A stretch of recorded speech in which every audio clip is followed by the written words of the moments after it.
So, let's talk about the hate between men. So, Oh yeah, every Gary day. just found out that he was sitting below me a little bit and accused me of having my knees done. Like, why can't people believe that I kind of grew a few inches? Man, Like, you damn near 30. We're gonna grow in 5. oh, now he aging me. I'm not. That nigga told me I'm pushing 30. That's crazy. The second you hit over 25, it's like everyone starts saying, "Bro, you pushing 30." Bro, that's crazy, bro. Yeah, man. Who hits a growth spurt after 25? Let's be fucking real. Hey, I believe in God, and God works in mysterious ways, and I know He ain't done with me yet. Nigga, first of all, you know I'm tired of you niggas, man. You niggas always say, first of all, women can't do this because of biological clock. So that don't affect niggas. That never affect niggas. So height after a certain age is impossible. That's what you say. You saying that God can make it work? Is that what you saying? You don't believe in God enough to do that for me? All I'm saying is like God got an age limit on things that's pending. Just I feel you. It's like I know my dick not gonna be 10 inches. Niggas like, let's keep it real. I know I'm just gonna stretch it over for the years. Like, no. She's sitting at home saying, "Damn it."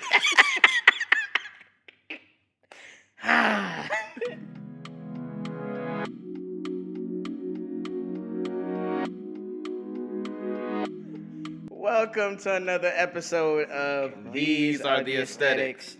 I go by the name of Cheech, aka Support Black Businesses, aka Spend Time with Your Family, aka the holidays are here.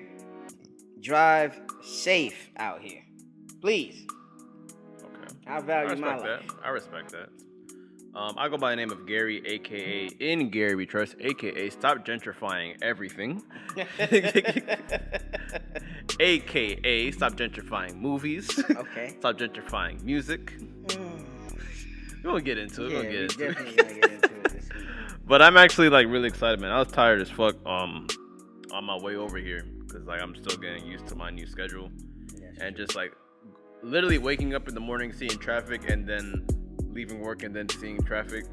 It's just not a good feeling. And you're not a morning person. Like, Nah, not at all. That's crazy. And you're not a big coffee drinker. So I don't drink coffee at all, actually. That's what I'm saying. So you kind of have to, like, when you work in that corporate world, you kind of like have to adopt certain things like Starbucks in your diet. Like, yeah, I be chopping it up with Terrence, and he was like, "Oh, he asked me to go pick up lunch today, and I get Chipotle for the office and get Starbucks." So I think there's certain trends that people just follow, more so in that corporate world. So to speak. Yeah, like it gets kind of nasty sometimes. So like, fam, it's 3:00. You drinking coffee? I mean, It's 4:30. You drinking could do coffee? tea. You leave at 5. You could do tea. If you light skinned, you could do tea. Why does being light skinned have to do No, anything? I'm just saying, if you can't handle coffee, you could do tea. You could start small. But why the light skin though? I just felt like that was like, see, that's hate. It's not hate. Let's say if you come here and say, "Gary, I hate pancakes," I'm gonna be like, "All right, I mean that makes sense." Then start with oatmeal. Like you just, I feel like you're a side B nigga. You know how Side B nigga. like, you know how the tape has a side A and a side B. So if you can't handle the real nigga shit, Real nigga shit. do the beige nigga shit. Says the guy that gets facials, but anyway. Self-care. I mean, a lot of you need it out there, but So how have you been doing, man? everything is cool, man. I just received a bit of bad news earlier this week. Mm-hmm. I found out one of my cousins that, unfortunately I was not close to, passed away, got shot and killed. There was a woman in the car at the time of the murder, and come to find out it was a friend, and they shot at each other or had beef, with each other over money, greed, and some other bullshit. Yeah, man, it's just unnecessary violence. You feel me? Broad daylight in front of civilians, and somebody else could have been hurt. This time of year is already hard enough on a lot of people. You feel me? Now that's a dad or a father, you feel me? A son, a friend, a nephew that will never go back home to their loved ones because of some shit that could have been talked about. You get what I'm saying? Or replaced. Yeah, of course. And I kind of felt bad because my mom's been urging me a lot to be closer to extended family. But you know, you got when you in that this fucking lifestyle, like this work space, Your it's like routine, yeah. your routine. When you get in your head and you get accustomed to a certain routine, it's kind of hard to go out of that because you're so used to working, going home, resting to do it again, and you put off things on your off day. Then your off day comes, you know, you sleep all day and you do your laundry and you chill with a girl or you run some errands and then boom, you back to work. So that definitely was a signal for me to get closer to some of my extended family and to some people that are local that I could just drop by on here and there. So Yeah, yeah, of course, bro. I'm sending prayers to your family, man. Like, yeah, I appreciate it. it's really the holidays, man. And like I tell you, you guys laugh at me all the time, but I say, bro, my main goal when I leave the house is I want to come back here. We don't laugh at it. We just be roasting you because you're not an outside person. Dude, I just We literally understand. every time I leave the house, I'm like, you know what? My main goal is to get back safely. Yeah, And for sure. like I said, we said it last week. It's the holidays. You really don't know what motherfuckers is going through. Um, I'll be the first person to tell you, like, whatever you beefing with someone about is really not that serious, fam. Like, And death is final. Like, yeah, because a lot of people don't know. there's Nobody, no spawning and people like because we've been playing video games our whole life, so you think like, oh, you can just roll up and then freaking like assault someone and possibly kill them. You think, oh, they'll be alright. No, they're dead. yeah, and they're gone, vanished forever. So Yeah, so yeah. I'm really sorry to hear about that, man. yeah. Well, what about you, man? What's been going on with you? I know you're adjusting to a new schedule, and a new routine, if you will. New schedule, new routine. You know your life is different when it's like you went from shitting one day to shitting 3 times in just the morning. Not to give out too much information. So here's the thing. My question for you is more so: Are you more? Do you hate waking up in the morning, or do you hate dealing with a lot in the morning when you wake up? Because some people are just naturally like they like to wake up closer to afternoon hours, right? Got it. But some people they don't mind waking up early as long as there's not a lot on their plate waiting for them. So where do you fall in that spectrum? I don't mind. I don't know. I'm just naturally not a morning person because everyone knows my weak ass stomach. My stomach made me not like mornings. Like if I have a lot of shit to do in the mornings, it's like I'm like, oh, it's fucking difficult because it's like shit. Damn, I haven't used the bathroom yet. I might have to use the bathroom, use public bathrooms and all that shit. It's like I be mad insecure about my stomach really because this shit really controls my day. I have like because of like my weak ass stomach, I've canceled plans multiple times. Allegedly, but what I want to say is that's conditioning though. You can condition your it's stomach. all mental. It's all mental because yeah. in the future you will have a kid to drop off to school. Exactly. You're gonna be married. You're gonna have if you share a car with your Exactly. wife, you're gonna have to drop her to work, or she's gonna have to drop you to work. So Exactly. yeah. And my thing is you full of shit because you don't stop mid sex and be like, oh, let me get out of the pussy and let me go shit real quick and come back. First of all, the session will be over. That's what I'm saying. So your stomach know damn well when to act up. But it's really just like if I had to say like claim any form of anxiety with me, it's definitely my stomach. My stomach gives me full blown anxiety all the time. Yeah, that's something you gotta take control of though. Yeah. You can't let it like ruin a lot of your plans. You can't be on your wedding day and you like, oh wait. Oh, I before get nervous say about that. Before I say I do, now they gonna think like, oh, this nigga definitely cheating. Like he don't want to marry me and he don't want this. Fuck out of here, nigga. Stupid, man. Oh man. So what we get into today? A lot's been happening this week. There's a lot that happened with music. Go ahead and roll it out for us. There's a lot of heat and street music that's out right now. Of course, man. As you guys know, like, lately I feel like a shitload of music's been coming out like every week. But this week I felt like this was like a gift for me because like some of my favorite artists and producers dropped some good music. Metro Boomin dropped a tape, I think, Heroes versus Villains. And first I'll say about that, like, it's a really, really good tape. I usually never get excited for when like a producer drops like a compilation tape of like all the artists under his beats. Usually because like when you hear those songs, it kind of sounds like kind of throwaways, like songs that didn't Throwaways make or the the album. favor that they gave back, like, oh, you gave me a beat, let me give you a verse, and you make it into a song. Exactly, but like every song on the album was definitely like tasteful. Like it literally could have been like some of the songs could even been a single. Like I think my favorite song on the album is Umbrella with like 21 Savage and Young Nudie. Like every time those two get together, it's like It's magic. nothing can go wrong for sure. Mm-hmm. Yeah, but I really love that tape though. Yeah, the tape was dope. I love how cohesive it is. He dropped a short movie to kind of give people a prelude of what's to come. And I love the fact that Metro kind of not strayed away from his usual sinister, eerie sound, because he makes like the villain music for real. Yeah, like really he makes does. the scary. I call it scary movie music. Yeah, I feel where like it's 21 Savage kind of like recreated his sound and he stuck with it. Exactly. So I felt like he kind of like opened, like I've heard collabs on the tape with Honorable C Note, like he collabed with other producers and gave him credit openly. That's something that no disrespect. I don't think that's something that DJ Khaled would openly do like that. Yeah. You would be listed as a producer, but you're not gonna your tag Honorable C Note. Yeah, your like tag not gonna be on it. It's my shit. He gonna DJ Khaled. Like he's not DJ Khaled don't play that. Exactly. But yeah, he worked with other producers. His sound, you could hear the growth in his production and his sound, and you could kind of feel and hear that he took his time with this. As we know, he went through a lot, losing his mother, going through a lot of mental trauma. You get what I'm saying? Losing like friends, he had to, Takeoff. he had to sit down and deal with himself and looked at himself in the mirror and build himself back up. And he possibly was depressed. We don't know. So this could be a form of release and a form of therapy for him. So, I just urge everybody to go out there and show him some love. Uplift that young, black, gifted brother.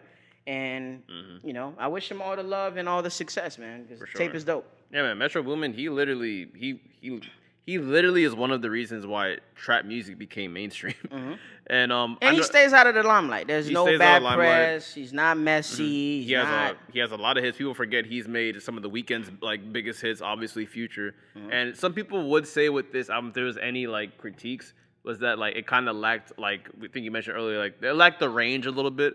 But when you really look at it, like look at the year he's been having and all the shit he's been through, I just looked at it as like he just wanted to make music with people he actually fuck with. Exactly. I was just about to say that too. That was the last point I had, because all these people that he had on he's made feature, music with before. He's made music and co-produced projects with. So it's like, okay, this is the fam. Let me call Travis. Let me call Future. This is the home team. Like this is like you feel me? Like that's the home team project. I fuck with it. Exactly. Another tape that came out. I actually listened to this tape first. Some people will say I'm crazy, but you know me, man. I love the Detroit wave that's going on right now, and I love Babyface Ray, man. Like Babyface Ray, he makes music for no matter how broke you are, you feel like you got a rollie on your wrist, even if it's a Timex. Nah, for sure. Him and Peasy, Babyface, freaking Rio. I swear, Vezo feels like I'm on lean every time. And let's not forget, he's not from Detroit, but let's not forget about ESTG, man. Oh my God, he brings like a different. You have $10 in your pocket. You feel like you got $100K, bro. And don't even put his music on if you driving a fast car on 95. Oh, of course, you getting a speeding ticket without a doubt. Now, one thing about like Babyface Ray, he did drop an album called like Mob. What I would say is though, I don't think this was his best music that he's put out. Like even though this is the second tape he released, I wasn't really expecting much because he released that album Face that came out earlier this year. Phenomenal album. I listen to it every day. What I would say though, if I had to give him any advice, even though if he watches this or not, whoever the producer of that tag, I just need my space right now, you need to lock in with that person because they know your cadence, they know your breath control. He literally floats on all that person's beats perfectly. So if I had to request anything from Babyface Ray, stick with that producer. I got a song playing in my head right now from from them two. It's the same thing with ESTG, Forever Rolling. Whenever you hear that shit, God, like yo, stick with him. Yeah, like sure. Look what happened with 21 and Metro. Yeah, for sure.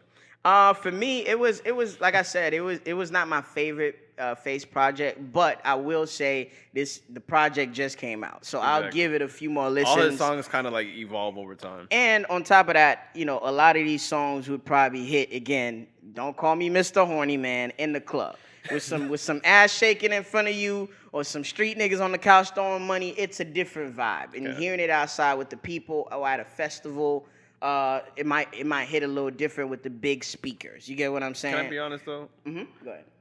Unfortunately, we're not going to hear Babyface Ray in Palm Beach clubs because Palm Beach clubs are still playing 2010 Oh fucking my music. God. Anywho, I had to fuck with a lot of DJs. I don't want them to take slight. If any DJ listens to this pod, play some relevant fucking music. You gotta come outside more too, nigga. You Bro, gotta I get to did the go right outside. spots. I heard the same playlist when I heard last year. Yeah, I gotta take you to some new spots. It's okay. That's why niggas go to Miami. But the project is straight. There's a few songs that I did enjoy on the first listen. But I feel like this was his second attempt to make a mainstream album. What I mean by that, you not listening to the gritty babyface Ray that's hungry for success, that know he's underground, that is telling you like, yo, Detroit got some niggas in the tuck. Like y'all not, y'all not fucking with us because y'all want to just, listen to the mainstream niggas, but we out here. You feel me? I didn't hear that hunger in that project. Yeah, he like felt a little too laid back, too comfortable in the studio. For sure, and comfortable and relaxed. Like I'm enjoying my new success. You feel me? Like I'm rich now. Let me not bring unnecessary attention to me and all that shit. And I could hear some of that. And also, I could see him making music for different demographics. He had a song dedicated to his mother on there. So he had a few slaps, but you could tell like he's trying to appeal to a wider audience. Oh, yeah, exactly. And and again, no disrespect to Mr. Face, but there's certain demographics and there's certain genres of music or subgenres of music that don't need that. Yeah. I don't want to hear love making music from ESTG. You feel me? I want to hear that get money, sip lean, selling fentanyl. You feel me? Getting up and getting your bag off a play. I want to hear that. He makes drugs sound so okay. Like he makes it sound like he makes it sound like a corporate like business, like a venture type. We get 50 for the 30s, nigga. We don't cop these. Like, fam, it's not legal. But yeah, Face, definitely I'm gonna keep playing this, until I get the vibes off of it. But you could tell this is like a vibe for him, like he kind of put out just to put out. Yeah, it's on shuffle. Yeah, for sure. The moment you have all been waiting for. Oh man! First off, before we say anything, we have to say spoiler alert, spoilers. If you didn't watch the movie, I don't know what the fuck. You basically don't want to watch it. You use the timestamps to skip this part if you haven't seen the movie Black Panther. Because we're getting ready to discuss it right about now. Absolutely. Gary, I will give you the floor to start because my critiques are perhaps a little bit harsh. Okay. And I don't think the black community is gonna really like. Oh, you don't like Latin Panther? I'm gonna let you ride, cause again, there's no I'm not gonna be diplomatic, and I'm not gonna show niggas no grace. But go ahead first. Go ahead. Okay, the floor is yours. I'll try my best to start off with some flowers. Now, Black Panther: Wakanda Forever. What I will say is, because I know that obviously scripts were made when the late and great Chadwick Boseman was still alive. Rest in peace, of course.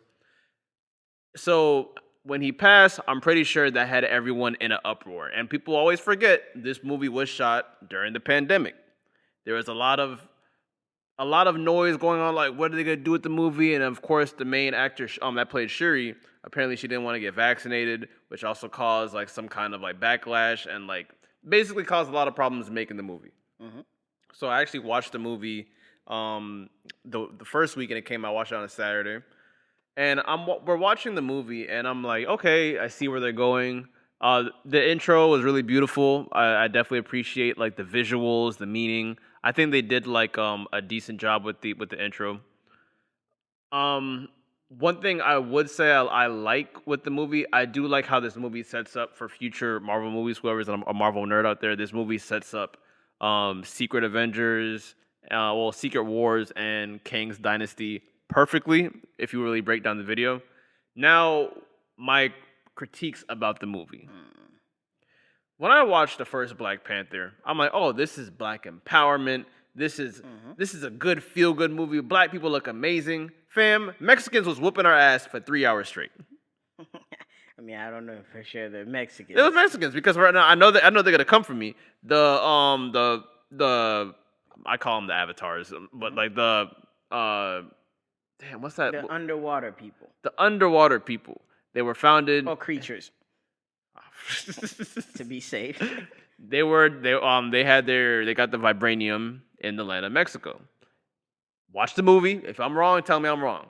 But all I'm saying is, black people, Wakandians, we was getting our ass whooped for 3 hours straight.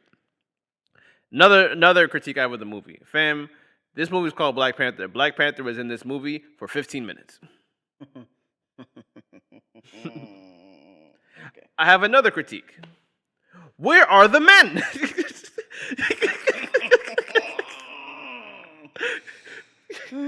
Ladies and gentlemen, what happened to the men?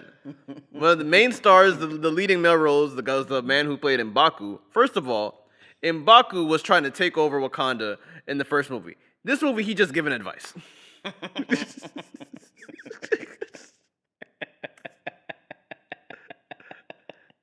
First of all, I did not expect this. I thought you was gonna, you know what, you cooking right now. I'm gonna let you cook. Now we're like, what's the villain's name? Norman. I keep calling him. It's Namor. Namor. I love what they did with Namor's backstory. It was very well written. Here's my issue now. Namor was whooping the niggas way too easy for me. Now, you know where I almost walked out the fucking theater? Y'all killed Angela Bassett with a water balloon. And she had a 5-second funeral. And you amplified that black people can't swim. Oh, and we gonna get to that. First of all, you know these people, the Tolkien water people were found in Mexico. First of all, don't you think it's a little racist? Why are they in water? Yo, you know where I'm going. I'm not gonna say it, but you know where I'm going with this. I know where you going. You know where I'm going with this. I know where you going. No, of course. And you know what really pissed me off at the end? Mm-hmm. What grind my gear, what chapped my ass? The last battle. When they did a little peace treaty, whatever, there was 5 Wakandans on that boat left. You telling me the Black Panther whooped this nigga's ass, and when he come back, you expect us to be friends when you killed all my people? And my mother! You know, you go, man. I'll let you go. All right. Let me start with some love. R.I.P. to the late, great Chadwick Boseman. Mm-hmm. And again, like you previously mentioned, they had to do a rewrite of the script, possibly, in the original storyline for the remaining cast after he passed, unfortunately. And you have to give the cast, time to mourn, push a lot of stuff back, the rollout, taping, the movie and all that. So that's cool. I love the fact that, predominantly it was, a lot of black actors. I love the fact that they showcased our people with, they empowered our people with the fact that we're brilliant in building and technology, and we're able to govern ourselves and, have a leadership and follow the rules and live in unison. All that shit was great. Now, Marvel fans, as much as I appreciate you guys saying that this movie sets up stuff for Phase 4, Phase 5, Phase 6, and all that other fuck shit y'all talking about, but y'all not gonna do this on the only thing that we have. Let me tell you why. Marvel, I've watched you pander to the gays, to the Chinese people. Y'all never interfere with their greatness and their storylines to implement any other fuck shit. Do that with the Ant-Man. Do that with Thor. Do that with Iron Man. But the only single movie that we have that showcase us, you're going to interfere with that and intertwine another storyline of another person that's not even black. Number one. Number two, you sold the idea from the first movie that vibranium was only found in Wakanda. All of a sudden, there's vibranium underwater in other places, possibly. In other places, possibly. That told me niggas can have shit. Exactly. So, as a black man, right? We can't have shit. Because as soon as we have something, colonizers and white people want to take it. And now we got to compete with our greatness with people having what we have in another place.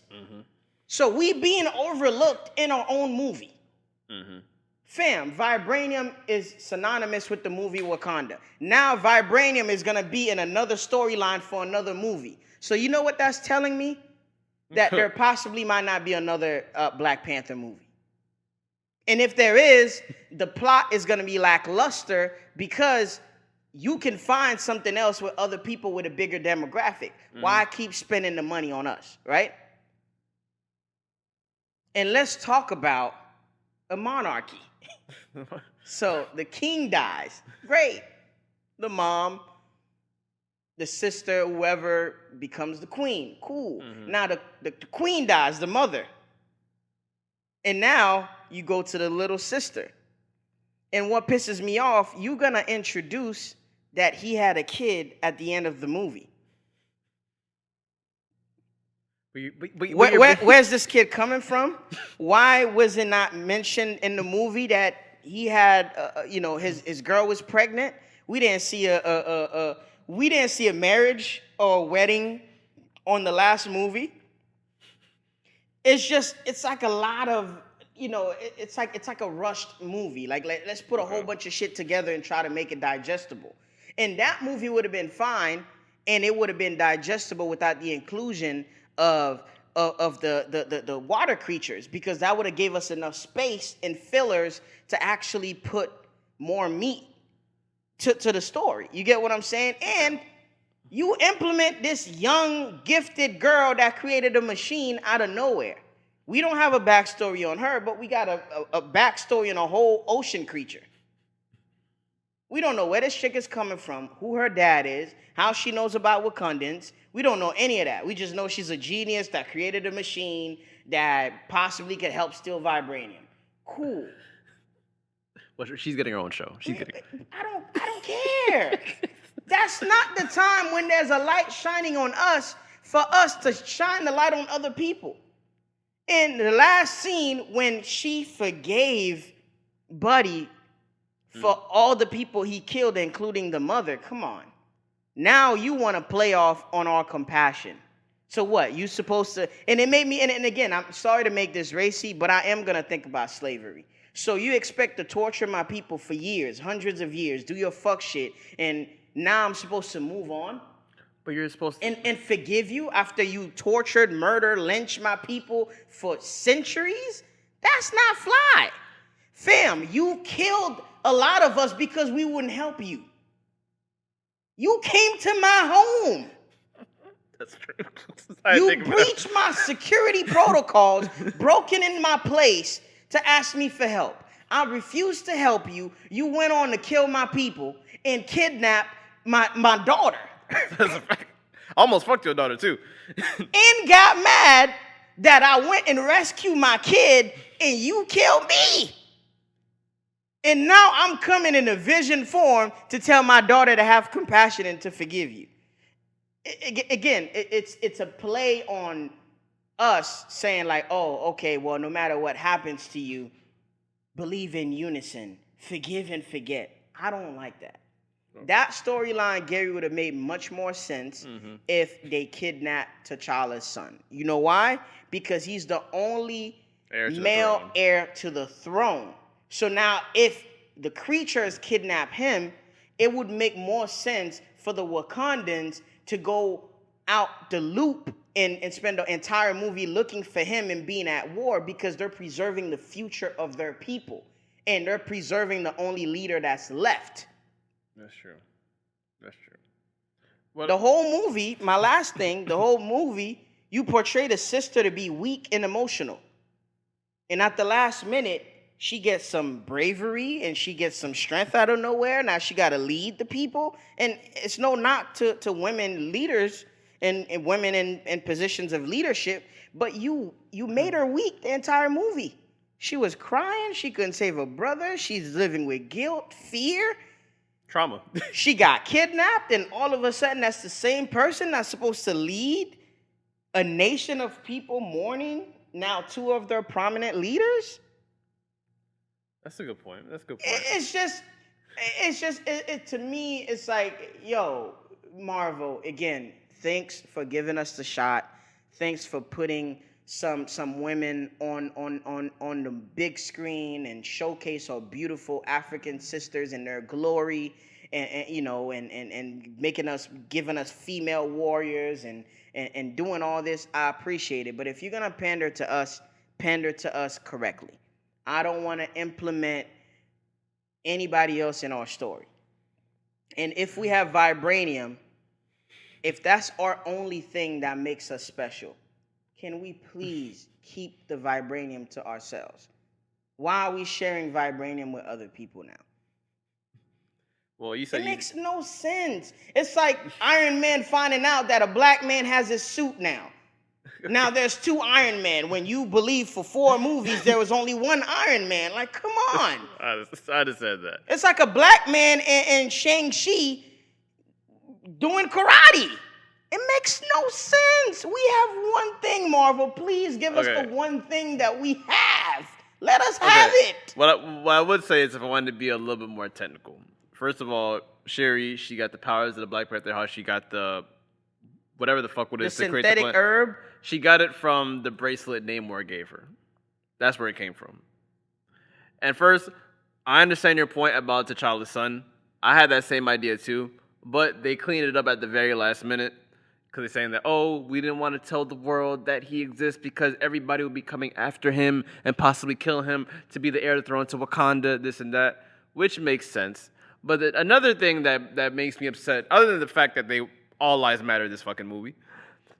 It does not make sense. Let me stop you right there. Because the son is 6. The son is 6.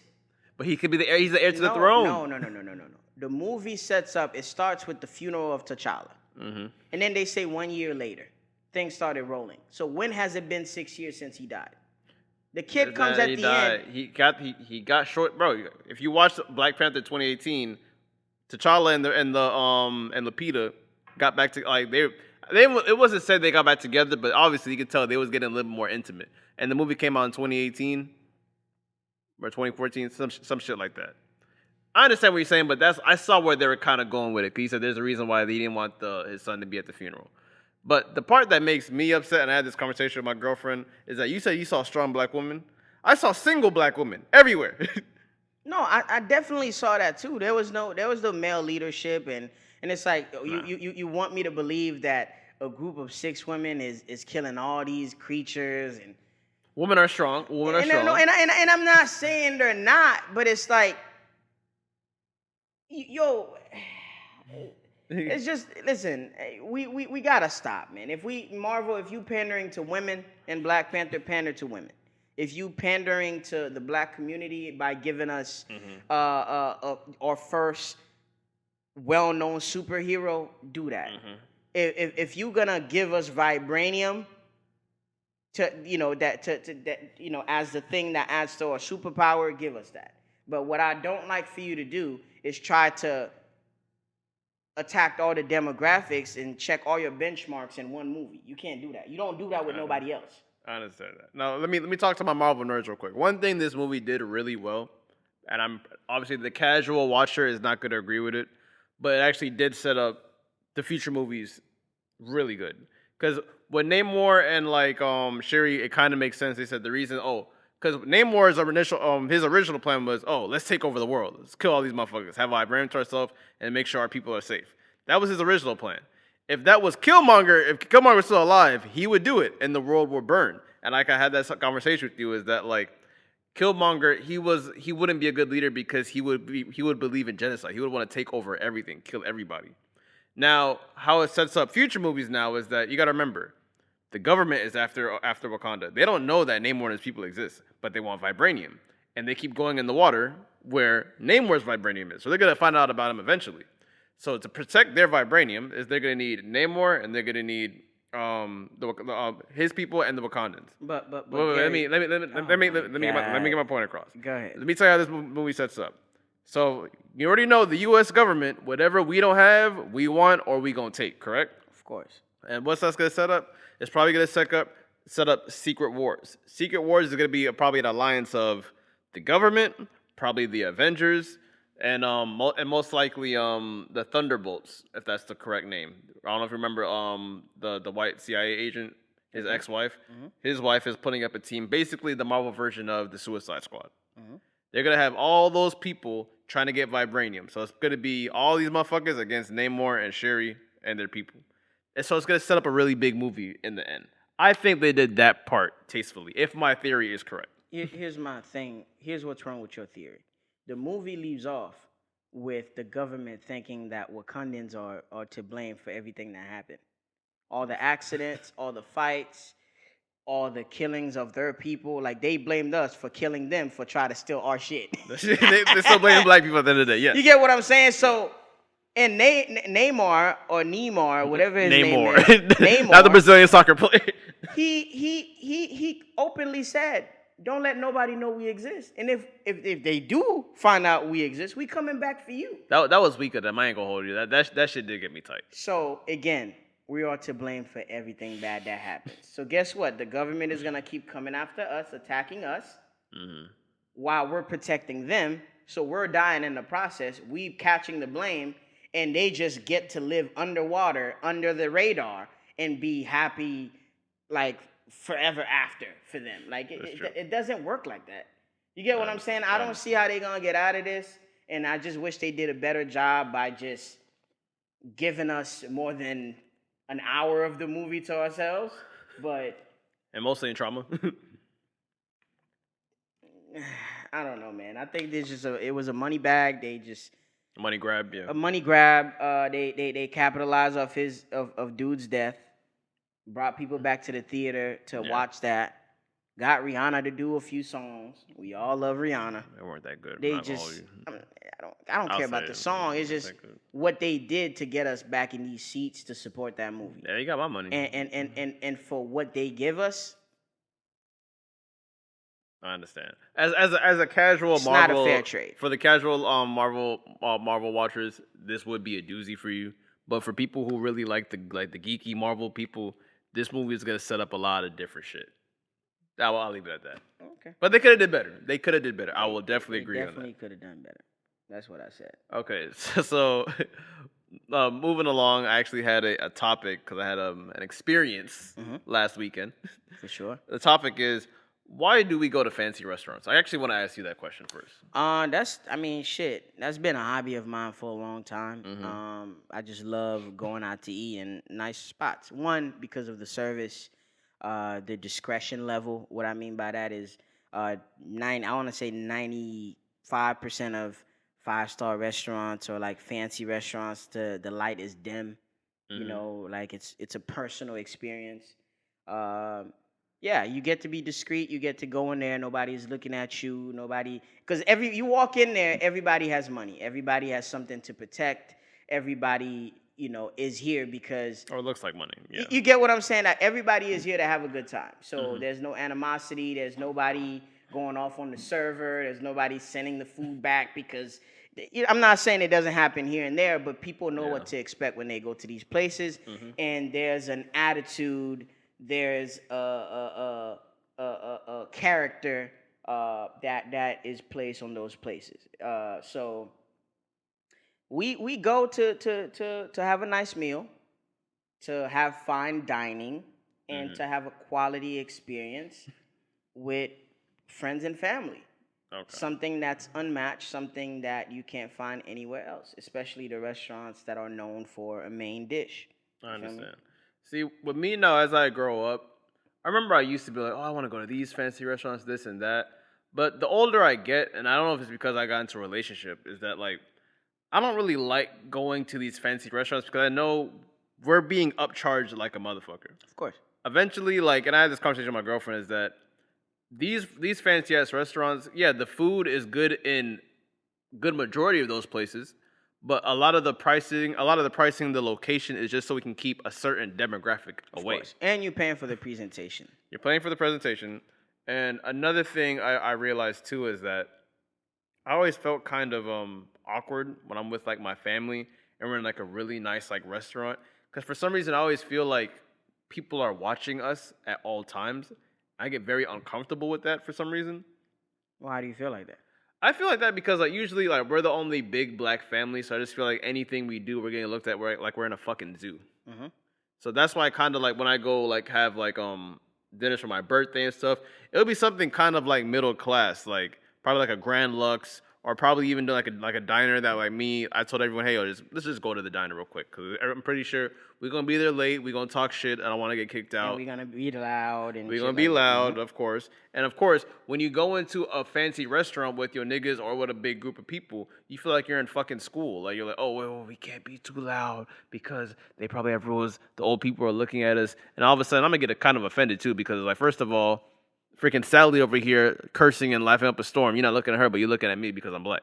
Of course. Mm-hmm. So I had an experience this weekend, and I brought this up multiple times on the podcast. People who live in Palm Beach. To have a good time, you don't always have to go to Miami. Okay. So I disagree with that to a certain extent. That's my personal opinion. If I'm gonna have the nice fancy schmancy dinner, it's really just gonna be me and my lady. That's really like what I'm more comfortable with. Mm-hmm. I get my food faster. We get out, dip, cool, have some good food. So we go to the restaurant in Miami down in Brickell at Salt Bay's restaurant. Mm-hmm. First off, I'm gonna tell you, I never had such expensive bland food in my life. Okay. If people can say, "Oh, Gary, it's Turkish food. You just don't have that type of palate," fam, shit's trash. The steak was decent because I had a good aftertaste, whatever. But fam, no one should eat a $2,000 steak. Let's be real. And you know what pisses me off majority about that night? I'm not gonna put anyone on blast, but fam, if we all came from Palm Beach and we're gonna eat at a restaurant, it's a steakhouse. What do you think everyone should eat if we're coming all this way to eat at a place that's known for what? Steaks. Steaks. So what would you order, Cheech? I would order steak. Everyone ordered fucking burgers. Like we had Chili's. This is shit that gets me mad at people. Black people. We need to learn how to live in our means. Oh my god. I know that's a hard conversation. Fam, if you don't got it, it's okay. You had a birthday dinner at Carbone. You know what I told you? Fam, I would love to be there, but I know I shouldn't be at Carbone right now. Mm-hmm. Because what the fuck I look like eating a $25 salad when my niggas is eating a $100 steak? That's true. $80 pasta. $20 valet. Food was good though. Shout out to Carbone, by the way. Of course, Carbone is an amazing people place. at Carbone. Beautiful people at Carbone. Here's the shit that pisses me off. If everyone came down to enjoy the aesthetics, we get it. But the fact is that, man, we really came to Miami to eat burgers. That's crazy. That would have pissed me off too. And another thing, you know how I know these restaurants do not care for our people to be in there? They don't split the bill. You know why? Because they get a kick out of all these young motherfuckers thinking about, look at them trying to split the bill. Ha ha ha ha ha. I mean, but a lot of these restaurants, like, they have family style dining, which is they assume that if you a big group, that your family or a group of friends, like a corporate dinner or something like that. So they assume one person or one tab is sufficient.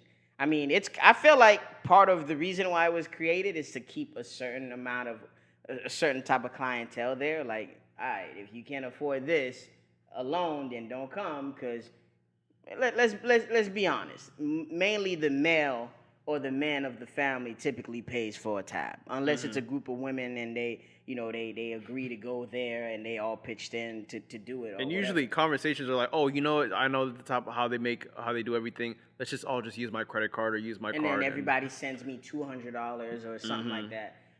So again, I think that was again, on behalf of the hosts of this event, that's something that they should have known and communicated to the rest of the group. Exactly. So everybody could know what they're walking into. And I could speak for myself. Whenever I'm going to like a fine to a fancy restaurant or I plan on doing fine dining, I do my research.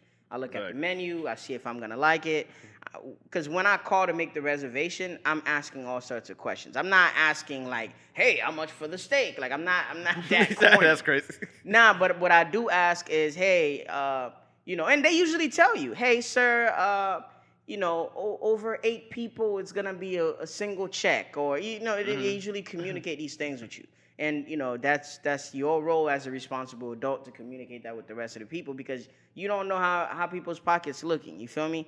Because somebody might just go there to get, you feel me, like a salad and a glass of wine. And if that's all you're getting, it's unfair to tell you to send me $150 to pitch in towards the bill. Cause you feel me? Maybe I'm getting wagyu. Maybe I'm getting a pasta for $55. You get what I'm saying? Like so, definitely communication is key when you're doing these things. And also, the way it should be is if you're having a dinner, people are your guest. You should really be paying for the dinner, and everybody comes should support. Come through and show you love and maybe pitch in if they feel like it. But that's how it should be going because you were the one celebrating your birthday. Yeah, and how it's either as a group we decide to pay for you, or you are paying for everyone to come just to show up and you providing the food. Exactly. Like, and another thing I realized too is that I'm never going out to like a fancy dinner with people I do not know. Mm-hmm. Because the reason why you don't know their pockets. You don't know their pockets when everyone got to split the bill. Why? Wait, hold on. All I got was freaking water and a hot dog. Why the fuck am I paying $100? That's funny. Oh yeah, and another reason why I'm saying fuck salt-based dinner is because who pays $80 for water? Yeah, that was crazy. I didn't know you guys were getting charged for tap water. That's crazy. I thought you guys had some Aquapana, Pellegrino it said on the Acer water, whatever the fuck that is. Yeah, this is probably tap water with it. So that's serving a fancy glass. So that leads into my next question. Oh yeah, but before I even go into that, I want to say people. I've never agreed with driving far to eat food. I've never agreed with that. I think it depends on your palate, and I think it depends on your personal It depends on your palate, your finances, and what you personally like. And again, I agree with the part that if I'm going out of my way to go out to eat, it's probably going to be just me and my lady. I don't feel good dragging a group of people behind me. Now, really?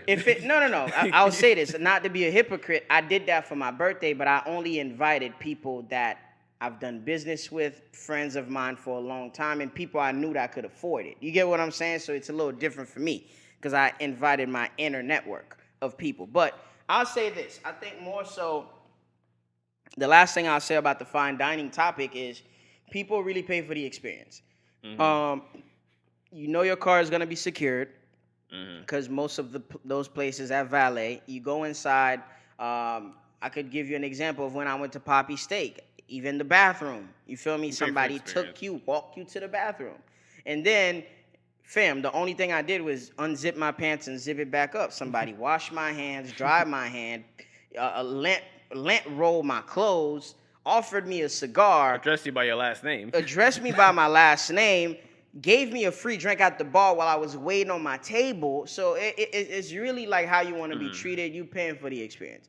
It's sometimes the hype is not even about the food. It's mostly about the customer service and the location and the celebrities that frequent that place and so on and so forth. But I agree with your long-lasting point that do what you can. You feel me? Do what's suitable with your pockets. When you can. and wait your turn. If you want to ball out and do some fly shit, wait till you got the money to do it. And the last topic I had personally was kind of leads into the next question. Can you enjoy yourself while being broke? Can you have a good time while being broke today? You can, but you have to be very selective on how you have that type of fun. And that would be based on your, what do you call fun? Because the things we call fun cost money. Me and you. Yeah, it does. And that literally, the reason why I say that is that's the main reason why I didn't go to ComplexCon and I didn't really go to Oh, you Art talking about Basel these? this year. This is a bag. Going to the beach, Yeah. going Going to the skydiving, going movies to on the a pool, Tuesday, on going a to the $5 movies. Tuesday. That's not expensive. But when you talking about out of state trips Or and not even. going to events where you Mm-hmm. have to buy merch and buy drinks and have to be a plus one or friends and family events, that costs money. When you have to pay to get in certain rooms to network, that costs money. See, and my friends don't really like this, but I'm saying up front, like, fam, I really just don't have the funds for it. Even though niggas be like, Gary, you cat because you do this for your girlfriend, you do that for your girlfriend. And I'm like, fam, first of all, one, that's my lady. Two, I already had those funds put aside for that. This shit y'all be doing is spontaneous. And I could get a phone call out the blue. You know what? Let's go to South Beach for the weekend. Fam. I have some pushback because I love you. I'm not gonna press you about it, but I got you. But anyway, as far as like fun is expensive. Yes. Fun is As expensive. an adult, if you're not paying Yes. for it and you're a woman and for all a you man. gotta do is fuck, then it's, bleep that. No, I'm leaving that in. I'm leaving that in. If all you gotta do is suck some dick to have a good time, it's easy. You know, all you gotta do is show up with a bag. It's a makeup bag and some clothes. First of all, you can't say that because women nowadays like. First of all, it's an exchange. Yeah, shit me. But the main reason why I didn't go to Art Basel is because yes, it's literally in Miami. I could have went, and people say, "Oh, you can still go out and literally just look at stuff and walking around." Here's my issue with me now. I realized this very recently. I'm not a window shopper. and I'm impulsive. I'm not impulsive, but I know what I like, and I know if I can get it, I will. I will get that. I am getting that shit. So one of the best things about this world. Oh, we know, Gary. You was quote unquote broke buying 2 shoes a week on sneakers. First of all, you know the purpose. Yeah. For resale purposes only. You don't see them on my feet. Okay. Shout out to Union, by the way. You know. But yeah, as far as like Complex Con, yeah, you got to go there. You got to buy merch. And Art Basel, you basically it's the same thing. Like anything that's like artsy and a lot of like sneakerhead artsy shit, it comes with money. And I have a lot more fun when I have money. That's just me personally. No, of course. As an adult, like I said, as an adult, you definitely need money to move around. That's the responsible thing to do. Mm-hmm. But kids and women don't necessarily have to worry about that all the time. But yeah, that's just a reality of life. We don't have to sit there and talk about it for 20 minutes. You should. and don't invite yourself to the fun if you ain't got no money either. I hate those people. Now you just look like you third wheeling. You just clinging along, and that's not a noble thing to do. A funny topic that I saw all over my timeline is Boosie versus Gabrielle Union. Here we go. As we all know, the Wade's family is very supportive and embracing of their child that is going through a transition, and the world knows about that. But Boosie, on the other hand, has a lot of opinions on how they approach this situation and how they're allegedly coercing the kid to be a certain way for likeness and their image and stuff like that. So it's kind of iffy to talk about people you don't know, people that are richer than you, and people, and people's kids when you don't have a kid or you're not a parent. So for me, it was more so like, hey, at the end of the day, that's their kid, and if they want to raise their kid to be a certain way, then that's their business. You get what I'm saying? My personal opinion, I'm not as harsh as Boosie, and I don't echo the same sentiments he does, but I do believe in somebody's right to choose what they want to do and who they want to be. But I just feel like the way our brain develop as human beings is just, you get more mature with age. Your brain develops with age. You get wiser with age. You get more refined as an individual with age. And, and being a kid, everything you do is so fickle. You get what I'm saying? Like a lot of us wanted to be a police officer, a fireman. Like Now you just a club promoter. Now you just a stripper. You get what I'm saying? So we all have dreams, Or an accountant, yeah. aspirations, and things we want as a kid and as a parent. You know, you always want to instill in your kids: be who you want to be, do what you love, follow your heart. You get what I'm saying? And on the other side of that, there's kids that are obsessed with murder mysteries. Like, you don't want to tell the kid to follow what they want to do and what they see, because what if they want to go commit murder?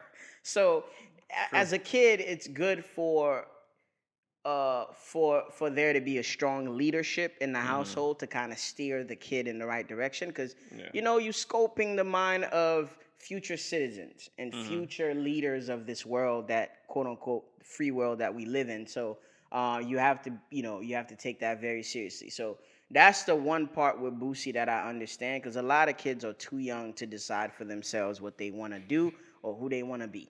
And I'm not telling you to whoop your kid. I'm not telling you to punish your kid. I'm not telling you to treat your kid differently than you need to treat them.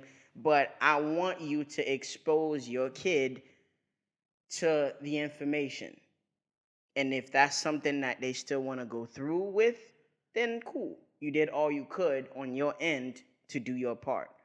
But I think that's some American shit to let your kid run the household and run decisions that a parent have to take, and also take, a stance on how to raise themselves in a sense. And I know a lot of people might be like, oh, they're very progressive, and they're being who black people and a lot of older blacks don't want to be, and they're not being closed-minded about this situation. At the end of the day, adults are adults for a reason, and kids are kids for a reason. We don't let kids drink under 21. We don't let them drive US. under in the U.S.